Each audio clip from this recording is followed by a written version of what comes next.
digamos, esta pequeña sesión, que es muy cortica y pues va a versar un poco sobre lo del Frente Nacional, lo que estábamos hablando en clase. Entonces, para que ustedes lo tengan presente. Eh, Bien, entonces lo primero que les quiero decir es, les agradezco el estar acá para que puedan mirar de alguna manera cómo podemos adelantar el tema, pues que está un poco atrasado por toda esta contingencia. Y la idea es que ustedes puedan de alguna manera comparar lo que han hecho en la casa sobre lo que yo les hice en los talleres con esto que estamos mirando hoy. Digamos, esa es como la idea digamos, de esta presentación de hoy. Entonces, digamos, empecemos por hablar de lo que estábamos comentando en clase. Voy a pasarles acá digamos, las imágenes. Nosotros lo último que habíamos visto en clase era un poco el gobierno de Guillermo León Valencia y cómo este gobierno había presenciado el nacimiento de varios grupos guerrilleros en Colombia. Eso fue lo último que vimos y hablamos un poco de, de Camilo Gómez, de Camilo Torres, perdón, el, el, digamos, el sacerdote que estuvo en el ELN y, digamos, murió poco después, etcétera. Eso lo alcanzamos a ver en el salón. Pues vimos la muerte de Camilo Torres, cómo inició el ELN, la voladura de oleoductos y toda esta cuestión en los años ya, pues 60, ¿sí? Entonces, nosotros alcanzamos a ver eso, alcanzamos a ver cómo el ELN, pues, hizo la masacre en un corregimiento de Antioquia que se llamaba Machuca y, pues, digamos, todas las consecuencias que eso tuvo, pero realmente el poder muy fuerte del ELN se va a sentir pues como en los años 80. Bueno, sin embargo, pues aquí vamos a mirar un poco la, la presentación para que ustedes puedan tener una idea ya del siguiente gobierno pues del Frente Nacional. El tercer presidente del Frente Nacional fue Carlos Lleras Restrepo. Está aquí la imagen de Carlos Lleras Restrepo. Él era del Partido Liberal. Recuerden que en el Frente Nacional había un proceso, pues digamos, de intercambio del poder. Intercambio no es la palabra. Realmente lo que había era una interacción del poder. Digamos, los liberales gobernaban 4 años, se intercalaba con un conservador, luego venía un liberal, etcétera, etcétera, etcétera. Entonces, digamos, esa era el mecanismo, ¿sí? Digamos, lo que había era ¿cómo se llama? Una especie como de turnos por 4 años que hacían los liberales y los conservadores. Entonces, el tercer presidente fue Carlos Lleras Restrepo, que gobernó entre 1966 y 1970, ¿sí? Y pues una de las características del Frente Nacional era lo que se llamaba el reparto milimétrico. ¿Reparto milimétrico qué era? El reparto milimétrico era precisamente entregar puestos burocráticos públicos por igual número a liberales y conservadores para que no hubieran disputas, para que no hubieran diferencias pues entre ellos. Digamos, eso lo empezó a hacer la administración de Carlos Lleras, pero con el paso del tiempo intentó independizarse un poco de eso para empezar a nombrar personas idóneas, etcétera, pero pues finalmente no fue posible, ¿no?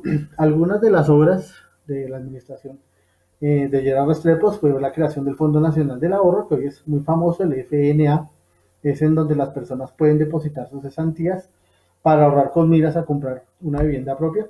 Creó el Instituto Colombiano de Bienestar Familiar, que todos conocen, saben cuáles son sus funciones, que es la protección de la niñez y de la adolescencia ante la ausencia de padres, de progenitores o de tutores. Creó un instituto que ya no existe, pero fue el precursor de las actuales CAR, que era el INDERENA, era el Instituto Colombiano de los Recursos No Renovables. En teoría, el INDERENA debía proteger el medio ambiente, un tema que en los años 60 era muy poco tratado, ¿sí?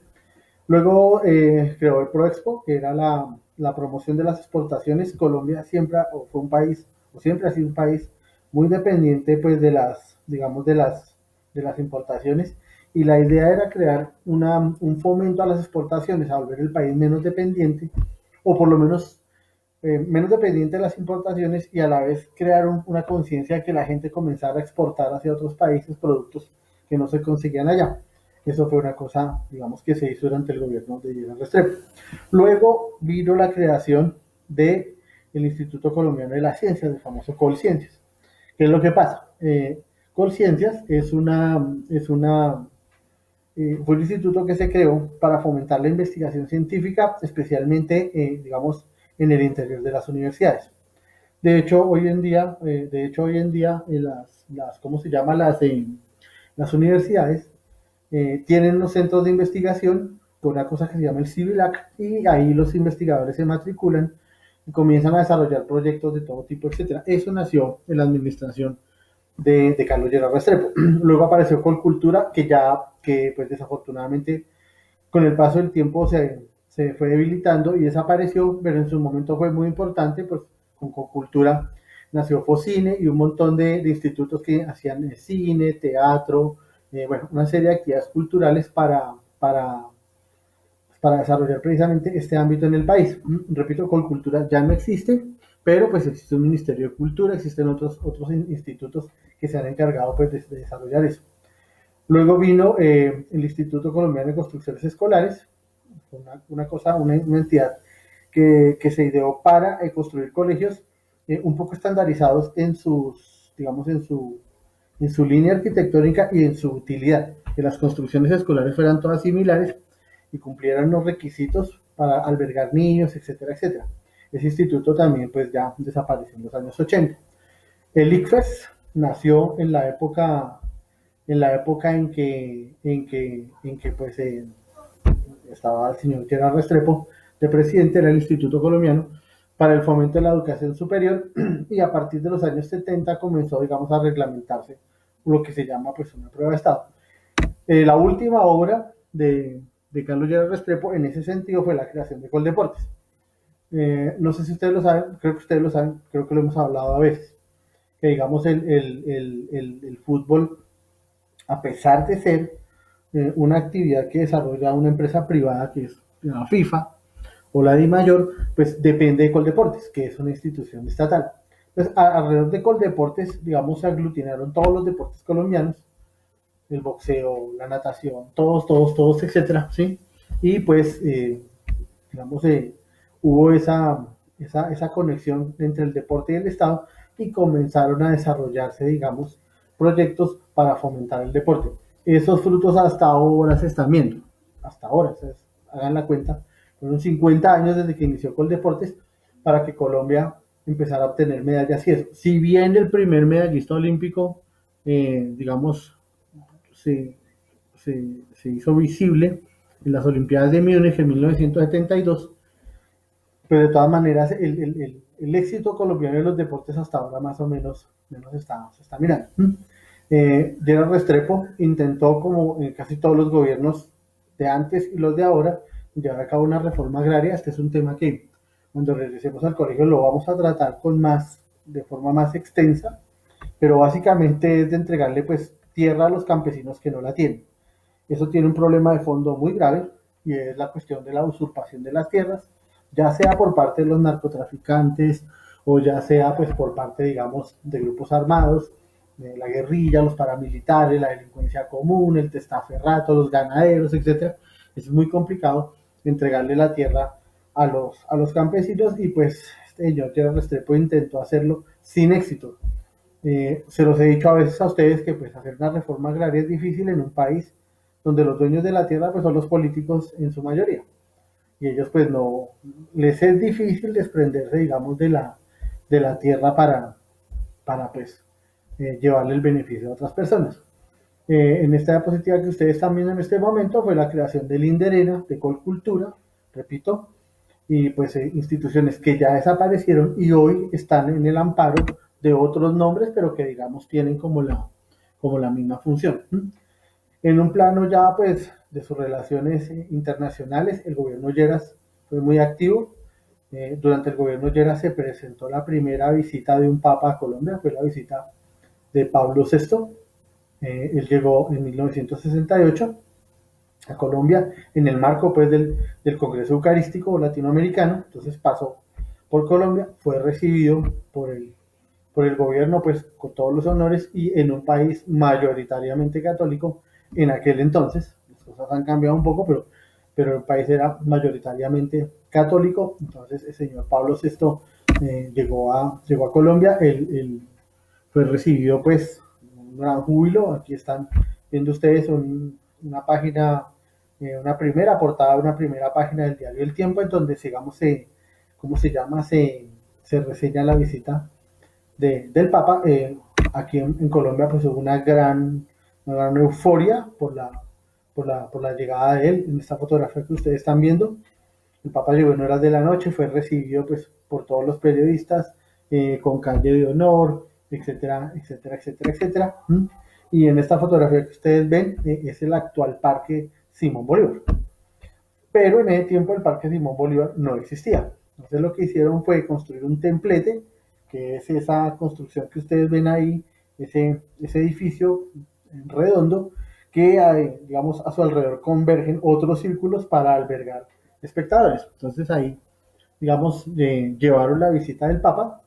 eh, Ese día el cálculo era que habían por lo menos 200 o 300 mil personas adentro y afuera, pues escuchando hablar al Papa por los altavoces, etcétera. Hubo un enorme dispositivo de seguridad en Bogotá y pues, digamos, la emoción de las personas, la cercanía, el sol que hubo ese día, etcétera, etcétera, pues hizo que muchas personas se desmayaran, que hubiera aglomeraciones, insolaciones, etcétera, etcétera.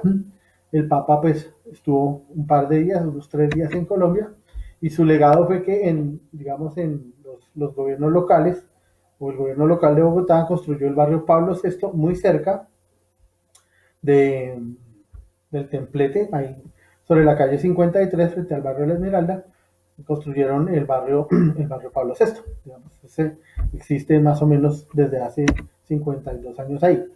Como nota curiosa, el Unión Magdalena, es la única vez que ha sido campeón en Colombia, fue durante la administración de Gerard Restrepo, en el año 1968. Otra anécdota que no puede, digamos, apuntalar del gobierno de Gerard Restrepo es que en Colombia, digamos, los automóviles eran muy caros, supremamente caros, costaban mucho dinero para su tiempo. Ahorita les voy a dar unos precios cuando damos el gobierno de López Michelsen. Y él logró la importación de un vehículo, una importación no, un ensamblaje, digamos, en Brasil, de un vehículo, el Simca R1000, digamos, y lo trajeron desde Brasil a un costo mucho menor de los automóviles normales. En Colombia, el mercado de los automóviles estaba dominado en los años 60 por marcas de Estados Unidos, Ford, Chrysler, Chevrolet, etcétera. Y pues esta marca, que era una filial un poco de diferentes marcas de carros en Europa Oriental, en Alemania, entonces llegó a Colombia a un precio mucho más módico, casi por la mitad, y el Cinca se convirtió, pues digamos, en el automóvil popular, en el carro popular, pues de los colombianos. El transporte público, como ustedes pueden ver, era el trolebús. O sea, habían buses normales como los que ustedes conocen hoy, buses eh, urbanos que hacían rutas de extremo a extremo de la ciudad, pero eso era un transporte privado, un transporte que se cobraba un pasaje, pues. De todas maneras, el gobierno subsidiaba una parte de ese costo del pasaje. Les voy a poner un ejemplo. En 1968 y 69, un viaje en un bus costaba un peso o 50 centavos, o 75 centavos. El gobierno financiaba casi la mitad de ese pasaje, o sea, usted pagaba solo 50 centavos y los otros 50 centavos las empresas de transporte recibían el dinero de parte del gobierno. La administración de Bogotá trajo desde la Unión Soviética, desde Rusia, estos trolebuses que ustedes ven. Noten que tienen como unas tirantas arriba que se conectaban a las cuerdas y pues eran buses eléctricos, cero contaminación, eran buses muy cómodos, grandes, espaciosos, pero pues desgraciadamente con el paso del tiempo llegaron más buses de gasolina, de diésel, etcétera. Las empresas privadas monopolizaron las rutas de transporte en Bogotá y pues la misma indolencia también de algunos conductores de los troles, que ellos no tenían pues obligaciones de, digamos, de hacer dinero, ellos solamente hacían los recorridos. Entonces eso empezó a generar una serie de problemas y finalmente los troles pues se acabaron. Terminando el gobierno de Gerard Restrepo, entonces vinieron las elecciones de 1970. Este es un tema muy álgido, pues vamos a intentar cubrirlo aquí pues, de manera rápida, pero pues en el colegio intentaremos recordarlo porque pues tuvo una significación y una connotación muy importante. De ahí nació un grupo guerrillero, el M-19, digamos como consecuencia de la confrontación electoral de 1970. Entonces, ahí en la imagen ustedes pueden ver a Misael Pastrana Borrero, que es el padre del que después fue presidente Andrés Pastrana Arana, que él era el candidato del Partido Conservador. Entonces, el 19 de abril de 1970 fueron las elecciones muy reñidas. El candidato opositor era el general Gustavo Rojas Pinilla, que ya estaba pues retirado del ejército. Eh, Recuerden, eso lo vimos en clase, pues el general Rojas Pinilla se convirtió en dictador, luego pues tuvo que abandonar el país y una vez absuelto por la justicia volvió y se presentó como candidato de su partido, que era la ANAPO. Recuerden que la ANAPO era la Alianza Nacional Popular. Y pues digamos el conservatismo tenía como candidato era a Misael Pastrana Borrero, que además pues era el candidato del Frente Nacional. Entonces, aquí pueden ver ustedes digamos, el eslogan de campaña del general Rojas Pinilla.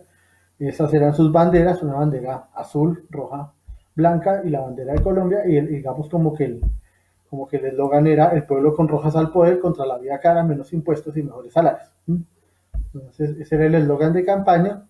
Durante toda la noche del 19 de abril de 1970, el ganador fue Gustavo Rojas Pinilla. Digamos, hasta pasada la medianoche, los reportes oficiales, ahorita vamos a ver una imagen sobre eso, los reportes oficiales, esta que ustedes están viendo en este momento, los resultados electorales a medianoche del 19 de abril, daban como ganador a Rojas Pinilla sobre Misael Pastrana Borrero por un poco más de 20.000 votos.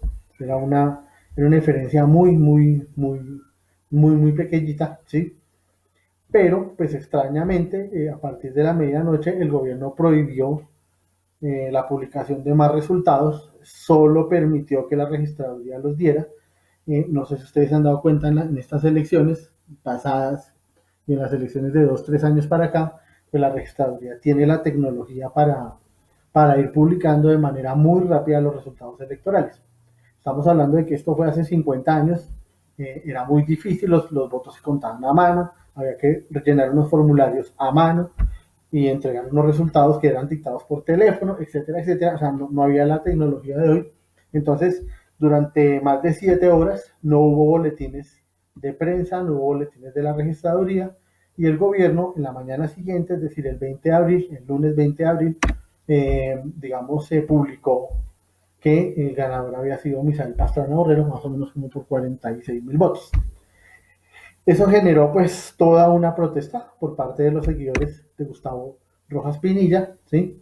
Hubo algunos intentos de saqueos, ¿cómo se llama?, de interrupción pues de la vía normal, hubo bloqueo de vías, quemaron algunos carros. Si ustedes ven en este momento esa portada del periódico El Espectador, precisamente por eso, ¿sí?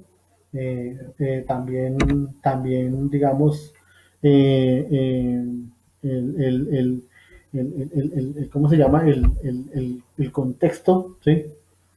El contexto, digamos, de, de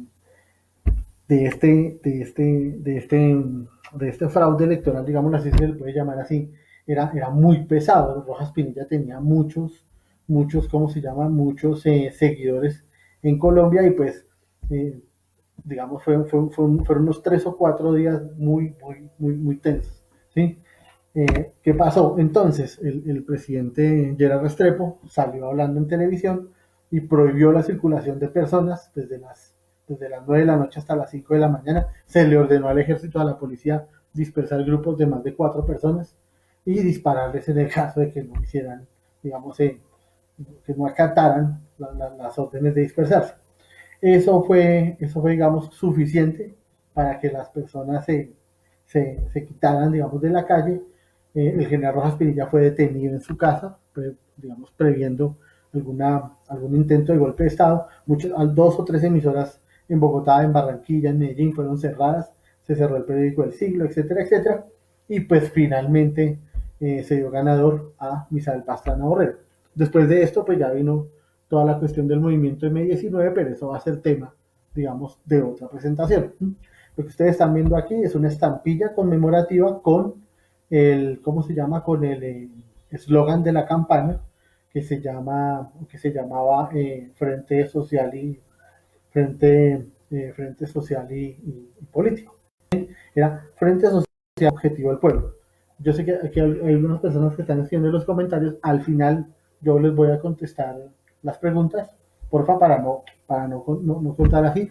Yo al final les voy respondiendo. Aquí las tengo, estoy viendo los comentarios, estoy viendo las preguntas, las inquietudes que tienen. Ahorita yo les contesto eso. Bien. Entonces, el eslogan de la campaña de Misael Pastrana Borrero era Frente Social Objetivo del Pueblo. En teoría se trataba pues, de mejorar las condiciones de vida de las personas, pero pues desgraciadamente pues, en la mayor parte digamos, del periodo presidencial esto no fue posible. Misael Pastrana Borrero digamos, centró su política en una cuestión que llamó las cuatro estrategias, que eran el desarrollo urbano, fomentar la exportación, hacer una reforma agraria y mejorar los servicios sociales. Noten ustedes que es una cosa muy similar al gobierno anterior, y el gobierno anterior era muy similar al anterior, y al anterior, y al anterior. O sea, eran problemas que seguían sin resolverse. El desarrollo urbano, ahorita les voy a mostrar unas fotografías, la ciudad capital, Bogotá, tenía enormes espacios sin urbanizar, es decir, potreros por todas partes, donde no había nada construido. Entonces, la idea era fomentar la construcción de vivienda. Fomentar la exportación, eso ya lo habíamos visto en el gobierno anterior, hacer más exportaciones, hacer menos importaciones para equilibrar pues, la balanza de pagos. Hacer una reforma agraria otra vez para que los campesinos tuvieran tierras propias, etcétera, etcétera, y mejorar los servicios sociales, los servicios pues, de vivienda, los servicios públicos. La ciudad de Bogotá no era como ustedes la conocen hoy, ni mucho menos. Solamente el 30% de las personas tenían acueducto alcantarillado, solamente el 40% gozaba de electricidad legal, etcétera. No existía el servicio de gas natural y apenas un 20% de la población en Bogotá tenía una línea telefónica en 1970. Entonces, pues, para que ustedes lo tengan en cuenta que era un trabajo arduo. Para, digamos, eso de empezar a cumplir la cuestión de evitar las importaciones, entonces en Colombia se fomentó digamos, la construcción, no la construcción, el ensamblaje de automóviles que pudieran surtir la demanda que empezaba a ser cada vez más alta. Entonces el primer carro ensamblado en Colombia pues, fue el Renault 4. Había una empresa francesa, Renault, que hizo un convenio con el gobierno y con otros empresarios antioqueños, crearon una ensambladora que se llamaba Sofasa, que todavía existe, allá en el municipio de Envigado y aquí en Bogotá, y construyeron pues el primer automóvil, vean ustedes ahí en la imagen, el Renault 4. Este es anuncio publicitario, para que ustedes se hagan la idea. Acá dice el anuncio publicitario, que el Renault 4 cuesta solo 8.700 pesos, ¿cierto? O sea, era una cifra no alta, pero sí, digamos, considerable para la época, teniendo en cuenta que una casa costaba 100.000 pesos. Sí, entonces, en la quinta parte del valor de una casa, pues costaba un automóvil. Era accesible, el Renault 4 era un vehículo muy accesible en el precio, pero pues digamos, no todo el mundo tenía carro como hoy en día, ¿ya? Entonces, este es el carro, digamos, verdaderamente popular en Colombia, ensamblado en Colombia, y la gente lo tomó así, ¿no? Como que era un carro muy, por eso, por alguna razón lo llamaron el carro colombiano. Colombia nunca ha tenido una marca de carro propia, pero pues digamos, el ensamblaje aquí le hacía pensar a la gente que este era un carro, pues digamos que era muy colombiano. De ahí en adelante, pues ustedes, me imagino, habrán conocido Renault. Comenzó a producir el Renault 4, después el 6, después el 9, el 12, etcétera, hasta tener hoy pues los modelos que todos conocen. Eso es lo primero. Entonces, para fomentar el ahorro, para fomentar, digamos, que la gente hiciera un plan de vida y ahorrar pues para tener su casa y todas estas cosas, entonces el gobierno creó dos, hizo dos, digamos, reformas muy importantes en la banca. La primera fue la creación de lo que se llamó el UPAC. El UPAC era una cosa que se llamaba la unidad de poder adquisitivo constante. Era una especie de Bitcoin de los años 70. Era una cosa virtual, era una cosa que no existía en el papel, sino era algo que los economistas llaman la corrección monetaria. El dinero se va devaluando normalmente. Es decir, el dinero va perdiendo la capacidad adquisitiva. Lo que hacía el gobierno era aplicar unos mecanismos para que la plata no costara tanto, perdón, no perdiera tanto valor, y eso se hacía inyectando pues dinero en la economía de manera pues sostenida, haciendo una especie de control de los precios y pues obligando a las personas a ahorrar. Entonces, para que las personas ahorraran, el gobierno le dio permiso a los bancos de captar dinero a intereses pues, más o menos altos. Con eso la gente, digamos, se motivaba a tener una cuenta de ahorros y ver cómo crecían sus ahorros con la corrección monetaria y el UPAC. Pero en la misma medida en que la gente, digamos, depositaba sus ahorros en los bancos prestaban ese dinero a otras personas para que compraran la casa. Hoy en día la gente tiene la idea de que comprar una casa es algo, pues, un proceso relativamente simple, pero pues hace 50 años no lo era. Los bancos no prestaban para vivienda, los bancos prestaban era para negocios, etcétera, pero no para vivienda. ¿Por qué? Porque pues digamos, los plazos no daban para prestar, porque no se podía prestar con los intereses muy altos. Con esto del UPAC se le permitía a los bancos prestar con los intereses pues más o menos altos. Entonces los bancos comenzaron a prestar dinero con unas tasas de interés muy altas, ¿cierto? Y para destinarlo a vivienda y además poner los plazos hasta de 15 años para pagar la casa. Entonces muchas personas se animaron para eso y por eso se creó, como ustedes pueden ver ahí al final, se crea FABI. FABI era el Fondo de Ahorro y Vivienda, en donde las personas depositaban el dinero y esperaban tener un capital para pagar la cuota inicial de una casa y comenzar, digamos, a pagar su hogar. Esto hizo pues que el sector de la construcción creciera, empezaron a crearse urbanizaciones por toda Bogotá y en esa década del 70 al 80 más o menos Bogotá sí tuvo una transformación muy, muy grande. No tengo datos de Medellín, de Cali o de Barranquilla, pero por lo que yo he hablado con muchas personas me han contado hubo un fenómeno similar en esas ciudades de crecimiento de la vivienda urbana. Eso pues tuvo un detrimento, ¿no? El ahorrar no es para todo el mundo, las clases bajas, las clases pobres, los arrendatarios, pues ellos no pueden ahorrar, es muy difícil, nunca han podido ahorrar. Entonces, esto del UPAC y eso benefició de alguna manera a las clases medias, ¿sí? Y comenzaron, las constructoras, aparecieron constructoras en Bogotá, en Medellín, Cali, y empezaron a desarrollar proyectos urbanísticos. Si ustedes ven la imagen, esa es, no lo van a creer, pero pues esa es la avenida 68 con la calle 80. Entonces, ahí donde está el aviso, ustedes pueden ver el aviso acá, donde está el aviso, hoy es Metrópolis, el Éxito, todo eso, ahí no había nada, noten ustedes. Y ahí en esos espacios de esa Bogotá solitaria, por ejemplo, miren esta fotografía de la autopista norte con calle 100, que usted va hoy y no le cabe un edificio más.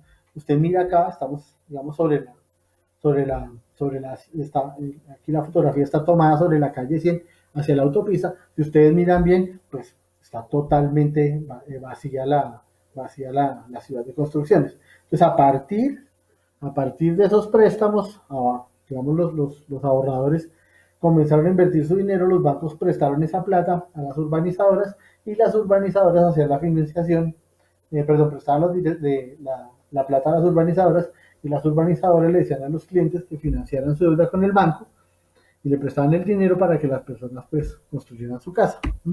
Miren, por ejemplo, esta fotografía de la autopista norte con calle 134. Usted va hoy y pues no le cabe un edificio más.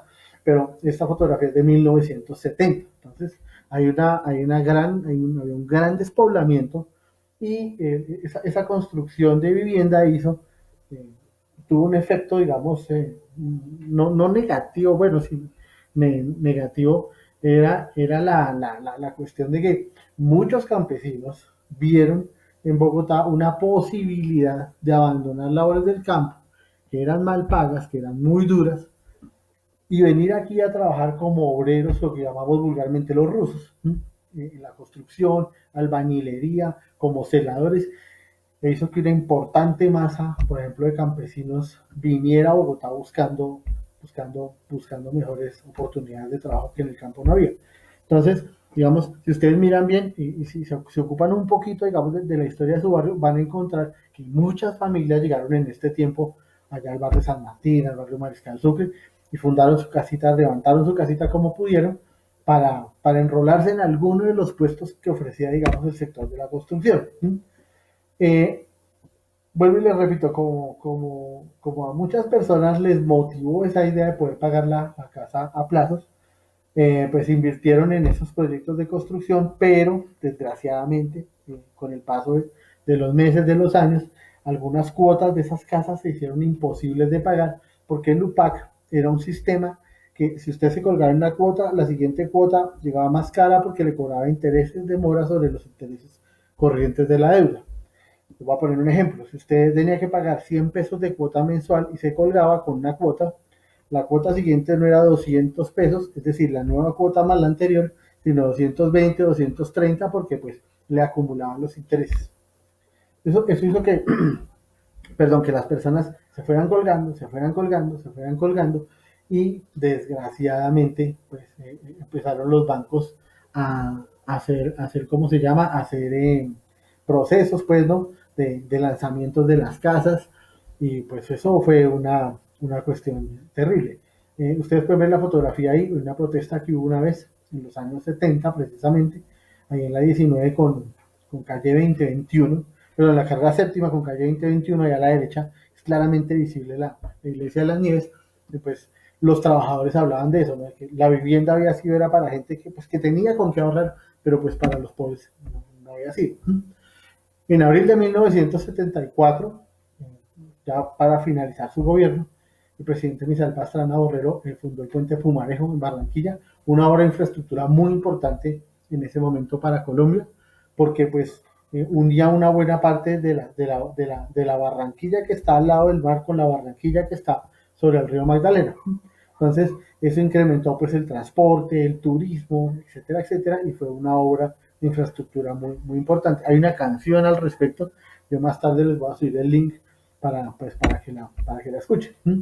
Esta fotografía que ustedes ven es de Corabastos hoy, pero Corabastos fue fundada precisamente en los años 70, bajo el gobierno del señor Rojas, perdónenme, de Misael Pastrana Borrero. Entonces ahí, digamos, digamos, la visión de tener una central de abasto en donde se recibieran provisiones de diferentes partes de Colombia, del Valle, del Llano, del Tolima, de Boyacá, de Antioquia, se centralizaran en una sola, digamos, en un solo acopio, en una plaza gigantesca de mercado que le vendía pues a todos los bogotanos y a ¿cómo se llama? Y a otras partes del país. Hay dos libros que yo les recomiendo para que ustedes, si algún día los quieren ver, leer, ojear, me pueden decir sobre precisamente cómo fue la cuestión de las guerrillas en Colombia, la guerrilla de las FARC, la guerrilla del ELN, del EPL, que fueron los temas que vimos cuando estábamos en el colegio. Aquí están los dos libros, uno de Darío Villamizar, se llama Las guerrillas en Colombia, y el otro de los años del tropel, unas crónicas de la violencia de Alfredo Molano. Todo lo que hablamos en clase, todo lo que vimos en clases, la fotografía de la terrible violencia entre liberales y conservadores, de los bandoleros, de toda esta gente, digamos, están retratados en esos dos libros. Hay otros libros también muy importantes, La nueva historia de Colombia, es una historia muy, pues, muy general del país, ¿no? Ustedes pueden verla, hay una versión ahora, hay un nuevo libro más sofisticado, pero eso quiero que lo conozcamos para las siguientes sesiones, que es la historia mínima de Colombia, y acá el de bandoleros, gamonales y campesinos, un tratado muy extenso sobre todos esos grupos de bandoleros que azotaron, digamos, a Colombia en los años 50, 60 y 50 y 60. Recuerden lo que vimos en clase, ¿no? De Sangre Negra, de Chispas, de Siete Colores, de toda esta gente que, pues ustedes bien lo saben, tuvieron ¿cómo se llama? Una época de gamonalismo muy, muy extensa. Bien, esa era la clase hoy. Acá hay unas preguntas. Yo repito, les agradezco que en los comentarios escriban si estuvieron en la clase, su nombre, por favor. Aquí pregunta don Andrés González, preguntaba sobre la bandera azul, blanco y rojo en la presentación.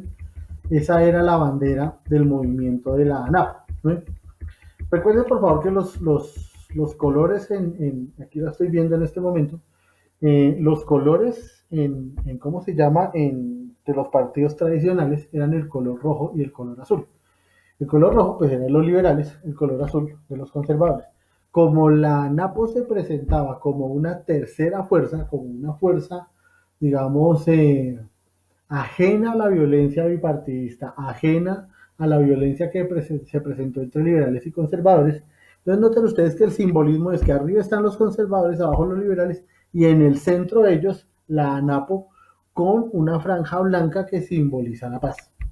Entonces, digamos, ese era el clamor de la ANAPO. La ANAPO decía, nosotros somos una tercera fuerza, un partido independiente, fuera de sectarismos liberales o conservadores, y lo que somos es una tercera fuerza. Y se presentaban con esos colores, el color azul porque habían conservadores en la NAPO, el color rojo porque habían liberales en la NAPO, y el color blanco que era digamos, el símbolo de la paz, y digamos, ahí la están viendo en este momento, era el símbolo pues de la paz que ellos representaban por fuera de la violencia pues bipartidista, ¿sí? No sé si haya más, si haya más preguntas, pueden en este momento hacerlas a través de los comentarios, yo les voy a contestar. Entonces, no sé si tengan alguna otra inquietud. Me gustaría saber si la clase así les parece bien, si tienen acceso a ella, porque si tienen acceso a ella, me parece que podríamos hacer clase una vez a la semana, a esta hora, para que pues ustedes no nos atrasemos tanto con los temas para cuando volvamos al colegio. No podemos dejar acumular tanto material por ver. Entonces, yo estoy trabajando aquí en casa haciendo la presentación para que ustedes puedan verlas, para que ustedes puedan comentarlas. Les agradezco muchísimo que se hayan conectado hoy. Entonces, tienen estos 2 minutos para anotarse ahí en la asistencia a la clase o para hacer más preguntas si tienen alguna otra pregunta. Yo les voy a dar estos 2 minuticos ahí para que ustedes, por favor, eh, pongan en sus comentarios cómo les pareció la clase o que asistieron, si tienen alguna otra pregunta. Y nuestro próximo tema va a ser ya pues el gobierno de Alfonso López Miquelsen, que digamos es el último, el primer gobierno ya, este gobierno de Misael Pastrana Borrero fue el último gobierno del Frente Nacional. Digamos, ahí se acabó la alternancia en el poder, que era de lo que estábamos hablando. Entonces ahí se acabó la alternancia entre liberales y conservadores, y para 1974, para las elecciones de 1974, ya vinieron las elecciones abiertas. Bueno, no abiertas del todo, no, porque los partidos de izquierda, el Partido Socialista en Colombia, el Partido Comunista, estaban prohibidos, estaban en la clandestinidad, ellos no podían participar de las elecciones, pero pues hubo muchos candidatos y 3 especialmente se van a llevar la atención, que eso es lo que vamos a ver en nuestra próxima sesión. 3 se van a llevar la atención, que fueron Alfonso López Miquelsen, que era hijo del expresidente López Pomarejo; Álvaro Gómez Hurtado, que era el hijo de Laureano Gómez, que también ha sido presidente de Colombia; y la señora María Eugenia Rojas, que era la hija del general Rojas Pinilla. Entonces, ya en 1974 viene un nuevo proceso electoral por fuera del Frente Nacional, que es el que vamos a conocer más o menos hasta hoy en día. Bien, entonces yo les agradezco mucho que se hayan conectado. Espero verlos en nuestra próxima sesión. Yo le avisaré a Mónica cuándo va a ser. Me imagino que puede ser este viernes. ¿A ustedes les parece? Voy a mirar. Tengo que terminar la presentación que estoy haciendo y nos vemos. Les recomiendo, de verdad, muchísimo, muchísimo que asistan por acá, que miren que sí se puede hacer, y dejarme sus comentarios de cómo les pareció la clase. Entonces, muchas gracias, señores, señoritas, por haberse conectado a esta sesión.